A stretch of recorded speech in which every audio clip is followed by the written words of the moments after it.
Quintet Plus de ce lundi 7 juillet 2025, direction l'hippodrome de Châteaubriand pour une très belle course, un quintet qui sera très ouvert, mais je crois que j'ai trouvé la bonne combinaison pour gagner. Avant de commencer mon pronostic, n'hésitez pas à vous abonner, partager, liker cette vidéo. N'hésitez pas non plus à nous soutenir en mettant vos commentaires, en mettant vos analyses personnelles pour qu'on puisse en débattre. On se retrouve, nous, dès ce lundi vers 18 h en live sur YouTube pour commenter la course, comme d'habitude.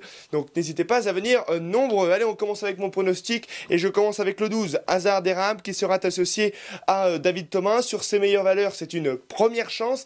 Il vient de faire la faute sur l'hippodrome d'Anguin, mais pour moi, il faut le racheter car sur ses meilleures valeurs, comme je l'ai dit, surtout corde à droite où il est meilleur, il peut largement s'imposer. Il doit rendre 25 mètres, mais il sera déféré des 4 pieds après une rentrée nécessaire sur l'hippodrome de Graigne. Après, malheureusement, une faute. Aujourd'hui, il est prêt et il peut s'imposer. Le 3, Impérial BG, lui qui partira en tête et qui peut mener qui peut mener la vie dure assez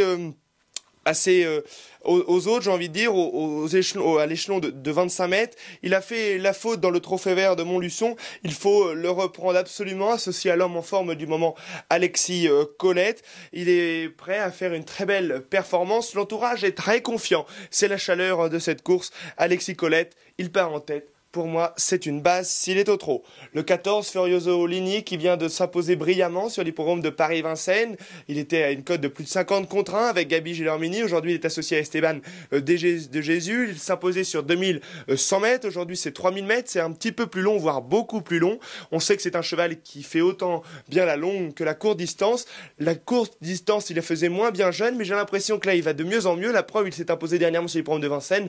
Mais on sait très bien que la longue distance va pas du tout le déranger. C'est un cheval très dur. Le 4, Imelda, qui vient d'être la note sur l'hippodrome de Lisieux. Elle court à 5 jours, c'était jeudi dernier. Elle finissait 7e, elle finissait très très bien. Aujourd'hui associée à Pierre Lévesque, déférée des 4 pieds, elle part en tête, l'entourage est confiant, elle peut également rentrer dans le trio gagnant. L'As, Gort Vader, associé à Alexandre Abrivard, il part en tête, il vient de finir 4e sur l'hippodrome de Paris-Vincennes, il ne déméritait absolument pas, il a fait la montée depuis le début de la montée dernièrement, il était à donner au vent, il n'a rien lâché pour finir.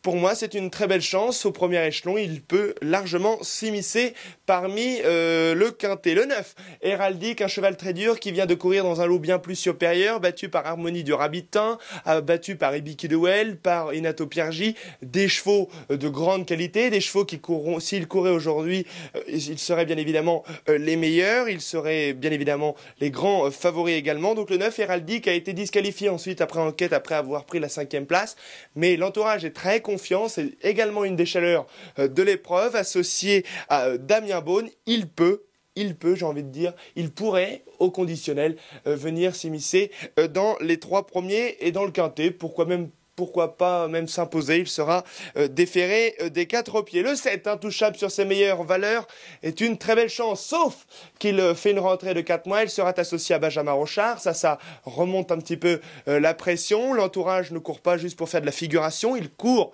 pour être là et pour également essayer de s'immiscer dans le quintet plus et prendre un chèque. C'est une théorie, c'est sur le papier théorique, c'est une très belle chance, c'est une chance théorique sur le papier plutôt, excusez-moi, mais malheureusement il sera seulement plaqué des antérieurs, je le garde. Et on finit ma sélection avec le 13, Ammonet de Choiseul, qui sera associé à Eric Raffin. Il a son âge, il a ses gains, il rend 25 mètres, il sera ferré, il vient de prendre 3 chèques corde à droite, c'est une belle chance, mais il doit rendre 25 mètres, il peut prendre un chèque s'il a le bon parcours et normalement il devrait finir correctement. Voilà mesdames et messieurs pour mon quintet plus de ce lundi 7 juillet 2025. N'hésitez pas à vous abonner, partager, liker cette vidéo et moi j'ai qu'une chose à vous dire, bonne chance à tous.